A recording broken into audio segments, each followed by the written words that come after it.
All right, bell ringer coming up. Coming up.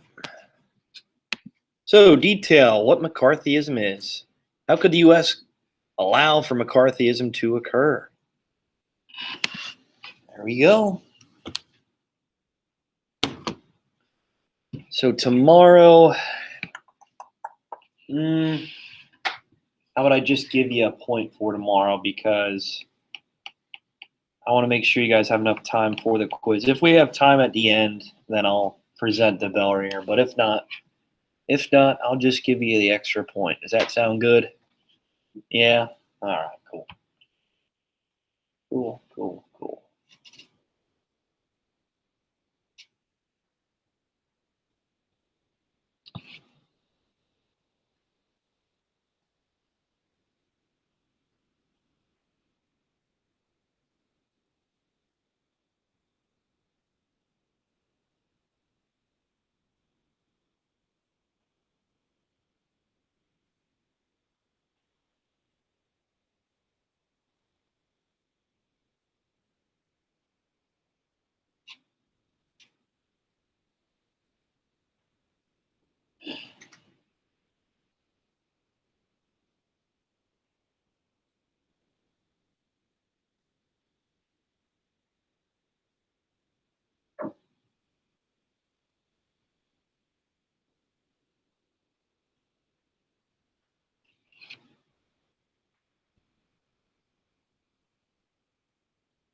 Hey, Haley. All right. Thanks again. You can take it away here. You can throw it away. Thanks. What's up? No, I'm sorry. What's up? I'm sorry. Oh, what are you at? 3%. What's that? 3%. 3. No, 2. Oh my gosh. I guess I can. I'm doing like hard work during the night. That's why. Oh, is that so? Watching all my videos, getting prepared for this quiz, huh? Yeah, I know. Is that it? I'm always ready for the quiz. All right. Thanks. Yep.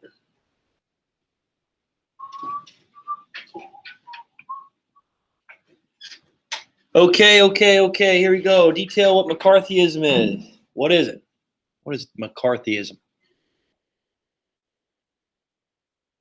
Gail? McCarthyism ruined so many lives by accusing random people of being communists, and the government allowed for McCarthyism to occur because they were scared of the small of domestic communism. All right. Good work. So, yeah, McCarthyism. We talked about this yesterday. And with the reappearance of the Red Scare in the United States shortly after World War II, our new opposition, our new enemy is the Soviet Union and communism. Okay, although we allied with the Soviet Union during World War II to defeat the Nazis, and with Japan, I guess you could say they helped a bit. This was our new target, right? Our new enemy. And communism, we need to make sure it doesn't spread throughout the United States. And this pushed many politicians, political figures like Joseph McCarthy, senator from Wisconsin, to create a list and try to really pick out these communists all throughout American society, in entertainment, in military, in the government, in education, you name it. And he was kind of going around and falsely accusing people of being communist supporters or sympathizers or even Soviet spies.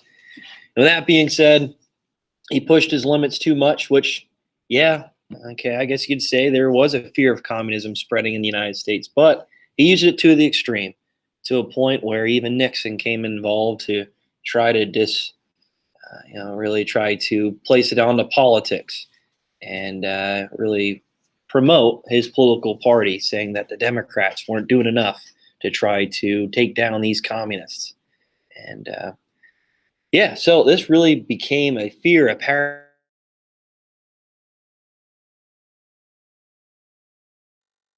paranoia, this fear, this kind of push for, many of people to lose their career paths, the Hollywood 10 to be blacklisted, and their livelihoods being literally torn apart. And with McCarthyism, like I mentioned, this is one of the dark parts in American history because democracy, people's own political opinion, even if it was communistic, right? It was disbanded and disowned. It was un-American. And what was that one committee that was created to try to question these communist supporters, they believed to be communist supporters? Go ahead, Chris. HUAC? Yeah, the HUAC, the House Un-American Committee, right? Activities Committee. So they're going to crack down on many of these people that were believed to be communists. You guys watched the video yesterday I posted with Walt Disney. Walt Disney was even questioned by the HUAC and the government of maybe being involved with communism in his entertainment. Make sure that this ideology, these beliefs don't leak out to the American public to try to persuade them to communism or start a rebellion in the United States. Okay. So yeah, this was a huge paranoia with McCarthyism, falsely accusing people of being communists, right? Okay. Is there any questions on that? No? All right. So yeah, the 1950s, great time in American history with the economy booming. It was almost like a reappearance of the Roaring 20s. But at the same time, we had the Korean War, right? We had the fear of nuclear warfare and the Red Scare, right? So there's a lot going on in the 1950s, not just Elvis Presley, right? Okay, so like I said, we're going to start a new PowerPoint, a new presentation. Okay, this is going to be the 1960s, continuing on with the Cold War. And JFK will mention a little bit today. But tomorrow we'll have the quiz just on strictly the first vocab term. So this is a new line of vocab, right? This is technically a new chapter in a way. All right. So I'm just going over this today so that we don't waste a day and we get through the material, the information we need to. All right. So we have Sputnik, U-2 incident, John F. Kennedy.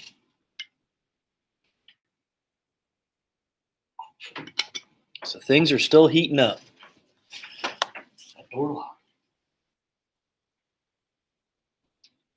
Oh, I thought you two were playing hooky.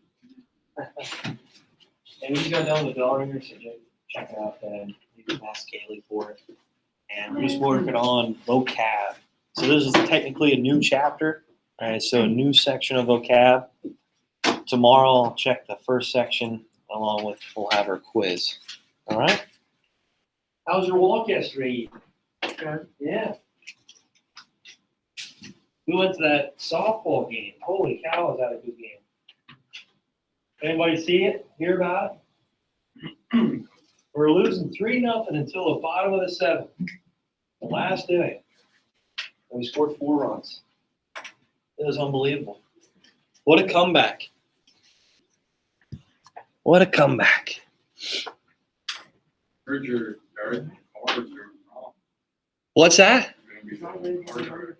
Yeah, who told you this? Yeah, I heard it from this guy announced that. Mr. Bowman, I can give you some pointers. Can you? Yeah, I do it like Tobias. Do you? Yeah. All right. Help you out. Do I need to wear a vest?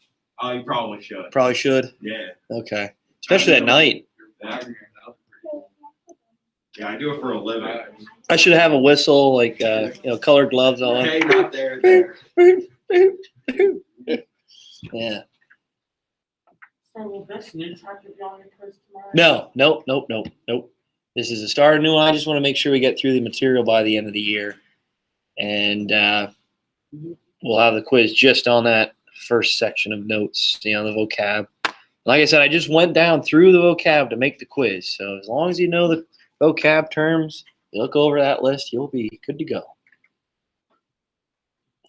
So there's matching, multiple choice, and try to have one short answer.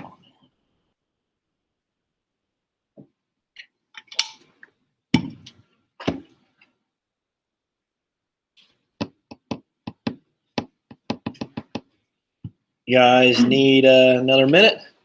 Yeah. Okay.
I was mowing the grass yesterday too, and my No, eyes I were. got one allergies right now. Yeah. I'm falling all over my phone. Just clean it. No, it's one.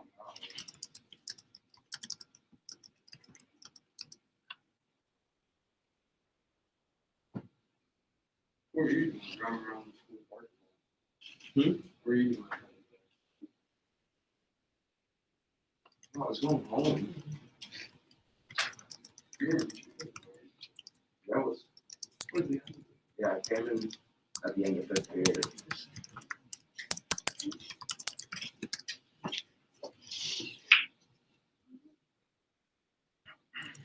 You guys have something for prom this morning, Autumn and Ethan? Oh, that's right. Okay, cool. That's where everybody told. Excited?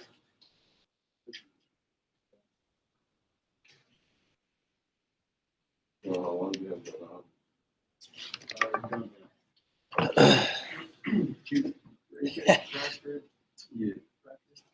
All righty, Sputnik. What do we got? Sputnik.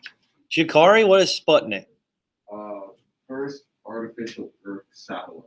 Okay, good job. So Sputnik's the first satellite to orbit around the Earth. Who created it? The United States of Russians. Kale? USSR. Yeah, the Soviet Union. Ooh. Ooh, so hey, guess what? They beat us at something, right? Hey, we beat them to the moon. Yeah. They had the first person in space, which we'll talk about, and they had the first satellite orbit the Earth. Mostly just radio transmissions, okay? Radio transmissions. That's all it could really do. But this really pushed the United States to expand in their space exploration and their space technology. Sputnik was almost like a smack in the face to many Americans. It's like, what are they doing up there, right? Do they have some sort of ability to target many of these major cities in the United States from outer space, in the atmosphere? What are they doing? We need to try to do our best to beat them in the space race, okay? And Sputnik, I guess you could say, kicks off that space race. Yeah, the ICBMs, the intercontinental ballistic missiles. That's something that obviously was pushing this arms race and eventually into that space race. What's up, Cody? You believe the moon landing was real? Do I believe it? Yeah. Not a lot of people do. No, I know. I know. I don't I was I know. Why not? Hey, Elon Musk is going to get there soon, right? Absolutely. He's gonna be our savior. He Uh-huh. said he's going to Mars. He's sending people to Mars. Yeah, that's what he wants to do. Okay, all right. So Sputnik, there you go. Satellite, first created satellite that orbited the Earth by the Soviet Union, the USSR. All right, the U-2 accident, the incident here. What was it? Don't say the band. Remember when they put all those songs on your Apple Music back in the day? Oh no, never mind. You guys might have been too young. It's like early, late 2000s, 2008 or 9 or so. They came out with a new album and they just downloaded it on everybody's phone. It's like I didn't even want this thing. It wasn't even that good. But I like some of U2 songs. Everybody used to complain about that though. It's like I don't even Their like these music songs. sucks. What? Dude, It sucks. too. No, it's all right. you listen to YouTube? No, They're okay. it sucks. I'm sorry. Ah, I actually whatever. never heard of that. Like I never heard of them. You're a before. YouTube. You too? guy? Yeah. Hello, hello. Hola. My place go away. No, I never heard of them. No, they're Whatever, awful. whatever. The sweetest thing? No. Whoa, whoa. The sweetest thing. I don't mind. No. Cody, what do you have for U2 incident? I have an American U-2 spy plane that was shot down by the Soviet air defense forces. Oh, so the United States, they're trying to spy on the Soviets to see what type of nuclear advancements they may have had. All right, seeing where they're maybe establishing or testing off these new ICBM missiles, their missile technology, their nuclear ability, right? And this spy plane was pushed by the United States. Eisenhower wanted to see exactly how far they've come, how this arms race is coming about, right? And how we may have to compete with them. And with this U-2 incident, this wasn't the first time we're sending spy planes over the Soviet Union. But with this particular plane, okay, that we're utilizing, that we're using, it was so high up in the air and took these photographs from way high up in the air that the Soviets couldn't even target for a lot of years. But Once it was shot down, it was actually shot down. This plane, as it was coming down, the person piloting, he jumped out and he was captured by the Soviets. And eventually we would trade him for a Soviet spy. But he was actually held for quite a bit of time, and this created more tensions between the Soviet Union and the United States. And this actually pushed for the Cuban Missile Crisis, right? This pushed for that Cuban Missile Crisis. Khrushchev wasn't too happy about this. Right? Why are you flying into our airspace? Why are you flying over our country? And Eisenhower just tried to avoid it. He said, oh, it's just for weather capabilities. We're just trying to see what the weather's going on. Simmers would be proud of that, right? Yeah. All right, so we'll talk about that a little bit more today. John F. Kennedy, what do we have here? Ethan, what do you have for JFK? Yeah, good job. 35th President of the United States. He will be right after Eisenhower. And he will be assassinated, which everybody knows that story already. He will be involved with the Cuban Missile Crisis, trying to de-escalate some issues between the Soviet Union and the United States. And he was the first president. This debate between Nixon and John F. Kennedy, this was the first televised debate. The first televised debate. Why did he get assassinated? A lot of viewpoints that maybe, I don't know, many people think there's Soviet ties with Lee Harvey Oswald. I don't really know, so I guess. Right? There's a lot of movements he was pushing in the United States. Soviet assassin. Many people think he had ties to the Soviet Union, but no one really knows for sure. No one really knows for sure. Well, they killed on the spot. Oh, yeah. Oh, His yeah. wife was sitting right next to him when he got his brains blown out. All I'm sorry, right, that okay. sounds horrible, but it's the truth. I'm talking about the guy who assassinated him. Oh, yeah, he was killed by Jack Ruby. So when they're actually taking him, they have it on film and everything. They are actually taking him to That's all. Wasn't there a two hearing. assassins, though? They're taking him to a hearing, and Jack Ruby came up and clocked him good. All right, so moving on. Wasn't there two, though? Because there was one. No one knows. There's not enough proof.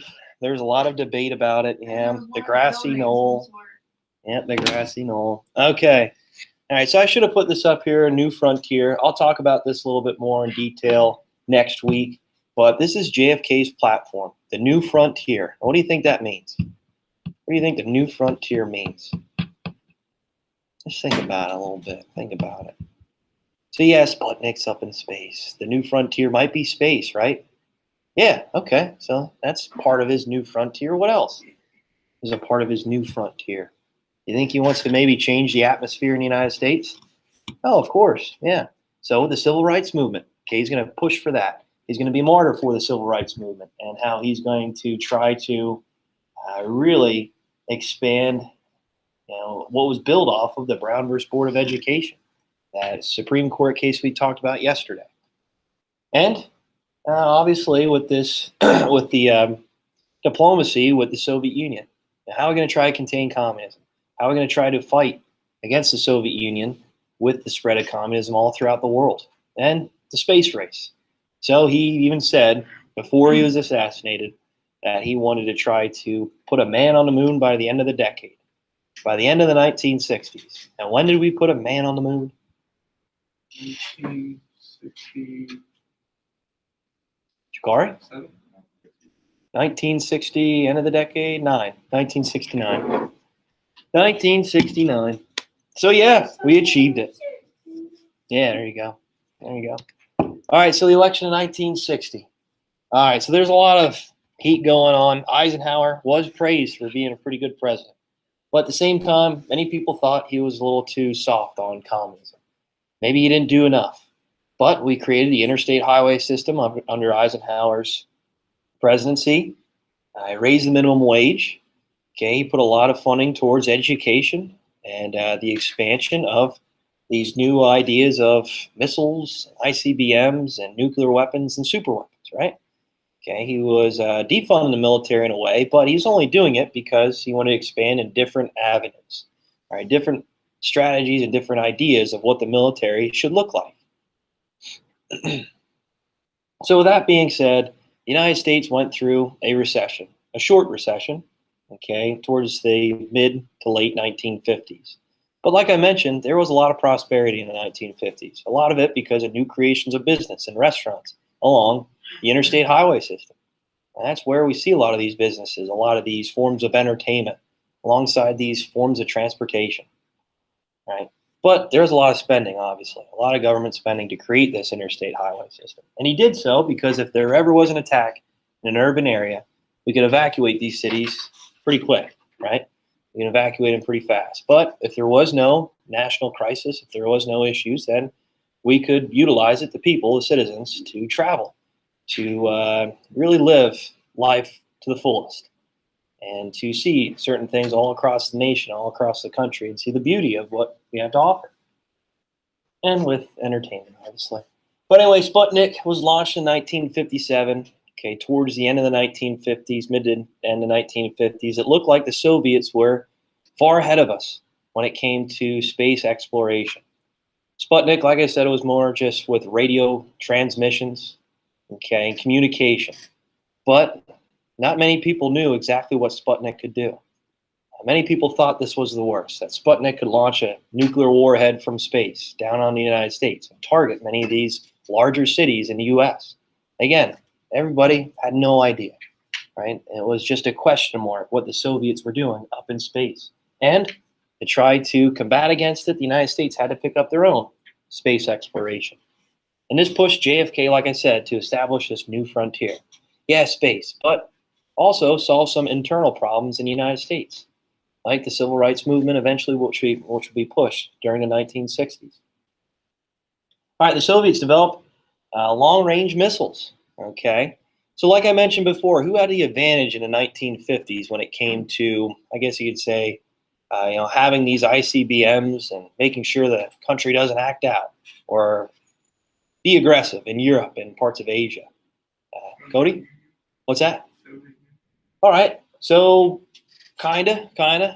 Yeah, they're developing their own weapons, but the United States had ICBMs, which were intercontinental ballistic missiles, established where? Where do we have these established at? Kale? What's that? Yeah, we're helping them develop their own nuclear weapons, but we had them established in Turkey, right? They're part of NATO. Okay, so we had these ICBMs targeting many of these major cities like Moscow, right here. That's really not too far away. We also had these ICBMs kind of littered all throughout Western Europe. So if the Soviet Union ever acted out, it's like we had a gun pointed at, right? It's like, okay, make my day, right? Make my day. The Soviet Union have a gun pointed at the United States. Did they have these ICBMs anywhere in the Western Hemisphere in the 1950s? No. So it looked like the United States had the advantage here. But, like I said, with the U-2 mission, we saw and witnessed that the Soviet Union was actually creating these intercontinental ballistic missiles. That sooner or later, they'll have the ability to launch these long-range missiles at the United States. But they need an ally in the Western Hemisphere. And we'll talk about it. That ally is going to be Cuba, right? Cuba. Okay. So the U-2 incident, like I mentioned before, this was Eisenhower's way of trying to spy on the Soviet Union. He was using and utilizing these new forms of really jet planes and taking pictures of different areas across the Soviet Union and seeing what type of technology and advancements they had. It might have been nuclear armaments, it might have been missile technology. And that's kind of where we saw and we observed that they were building on these new forms of missile technology. And we didn't think that they had the technology to shoot down this U-2 plane, but they did, right? They did. And as it was kind of falling to the ground, one of the U-2 pilot, he jumped out, he parachuted down, he was captured by the Soviets. And Eisenhower had to come up with a plan. He's like, oh, well, we were just running weather strategies. We're just seeing the weather, how it's traveling across in Europe and in Asia. You think Khrushchev bought that? No, he didn't buy that lie. No way. He's like, no, you're trying to spy on us. You're trying to target us here. This isn't right. Okay, this can't be, this can't allow to happen anymore. It's not like we're sending spy planes across the United States. If that would happen, we definitely would have shot him down right then and there. Okay. So Khrushchev, he decided, well, with this U-2 incident, they shot down the American plane. He said, well, this is kind of an act of war, isn't it? Yeah, it really is. So he decides to build this Berlin Wall in Germany, in the city of Berlin. And we'll talk about the Berlin Wall here soon. Okay, I'll just wait for that a little bit. And this pushes for the Cuban Missile Crisis. So at first, Khrushchev, he looked like a reasonable, a leader of the Soviet Union that we can talk with, that we can have maybe somewhat of a relationship with. But since this U-2 incident, this really spiced things up, right? This heated the tensions between the two countries and formed an alliance with Cuba and the Soviet Union.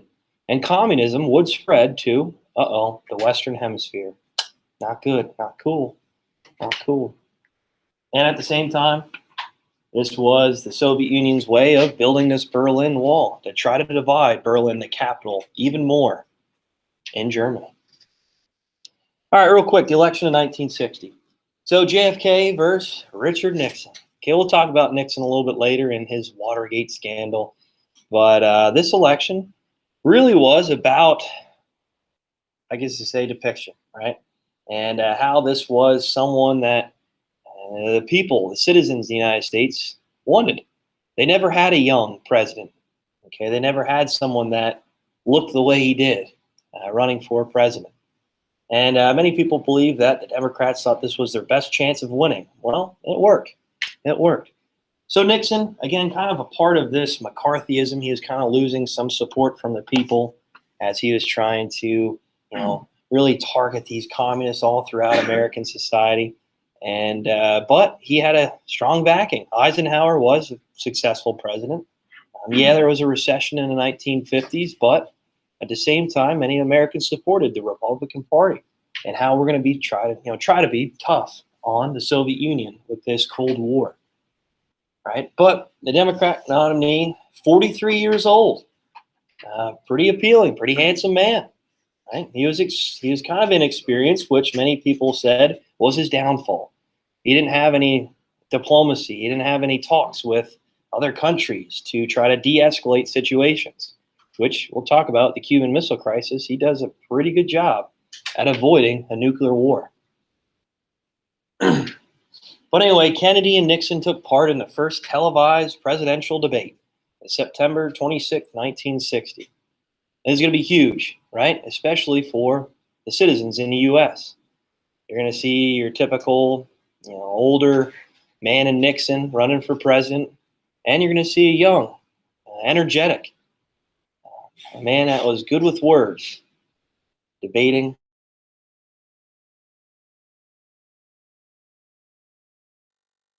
About in a newspaper, maybe you'd read about it in a magazine, but now it's televised.